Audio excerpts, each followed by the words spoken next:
आज हम लोग बनाएंगे 8.1 का तीसरा नंबर सवाल। कहता है यदि साइन a बराबर 3/4 तो कॉस a और टेन a का मान परिकलित कीजिए। तो अब कैसे निकालेंगे?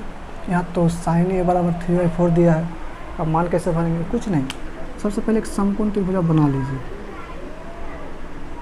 समकोण त्रिभुज इस तरह से बना लीजिए। तो a ले लीजिए, इसको b ले लीजिए, इसको c ले लीजिए। ये तो समकोण होता है, 90 डिग्री होता है। आपको कुछ नहीं करना है, इससे पहले जो जो दिया है ना उसको लिख लीजिए। सॉल्यूशन में दिया है, क्या दिया है? साइन a बराबर 3/4। अब हम लोग जानते हैं कि साइन बराबर क्या होता है? लंब बटा कर्ण।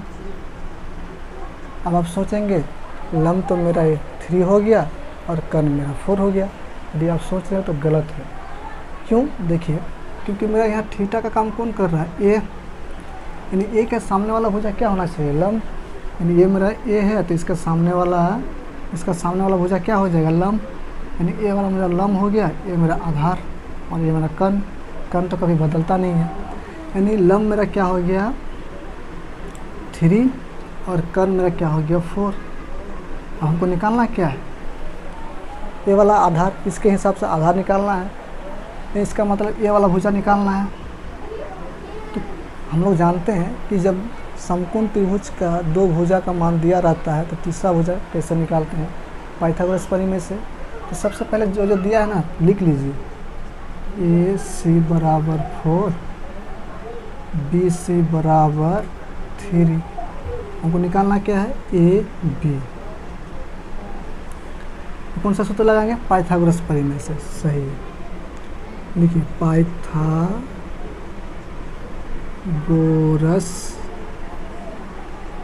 प्रमेय से। पाइथागोरस प्रमेय क्या कहता है कि कर्ण का स्क्वायर, यानी यहाँ 90 डिग्री के सामने वाला क्या हो जाएगा? कर्ण। तो कर्ण मेरा क्या है? AC। कर्ण का स्क्वायर बराबर होता है लंब का स्क्वायर। लंब मेरा क्या हो गया? AB।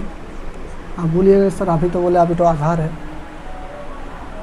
तो ये वाला लंब होना चाहिए, लेकिन कोई बात नहीं, आप आधार को पहले लीजिए या लंब को लीजिए। थीटा एक के हिसाब से पकड़ते हैं, लंब होता है C के हिसाब से अगर पकड़ेंगे तो ये वाला लंब होगा। तो उससे कोई कन्फ्यूजन नहीं, आप इसको पहले या इसको पहले लिख सकते हैं। AB का स्क्वायर प्लस BC का स्क्वायर।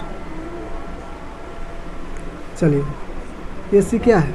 AC का मान कितना? 4 का स्क्वायर।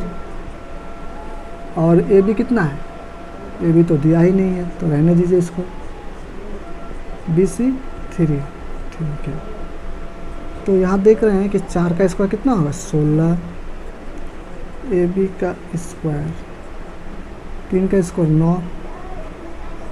अब 16 हो गया, जिसका जिसका मान दिया सबको एक तरफ लेकर आइए। तो प्लस में है तो माइनस में आ जाएगा।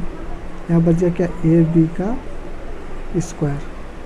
यानी 16 में जब 9 जाएगा तो कितना बच जाएगा? 7। यानी AB का स्क्वायर। हम लोग जानते हैं कि जब स्क्वायर को बराबर के इस पर लाया जाता है तो क्या हो जाता है? रूट। यानी क्या बच गया? AB। तो AB मेरा क्या निकल गया? √7 है ना। अब हम लोग को निकालना क्या है? जो जो बोला है उसको अब निकाल लेंगे। लिखेंगे अब पहला नंबर क्या बोला है? Cos A।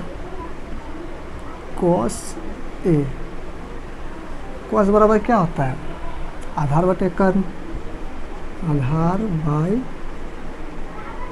कर्ण। तो अब पकड़ना है यहाँ पे कि आधार मेरा कौन सा होगा? इसके सामने वाला भुजा तो लंब, यानी ये वाला आधार, और कर्ण तो मेरा वाला ही है। तो मेरा क्या हो जाएगा? आधार AB और कर्ण मेरा AC। और लिख सकते हैं AB का मान है √7 और AC का मान मेरा है 4।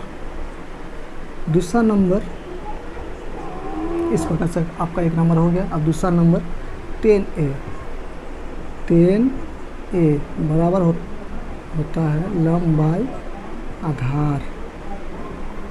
अब आपको देखना कौन सा लंब है। यहाँ क्या है? A, यानी A के सामने वाला भुजा लंब, ये आधार और ये कर्ण। तो लंब बटा आधार यानी B C by A B, यानी बी सी का मान कितना है 3 और ए बी का मान कितना है √7। इस प्रकार से आपका दोनों आंसर हो गया। इस प्रकार से आप बना सकते हैं।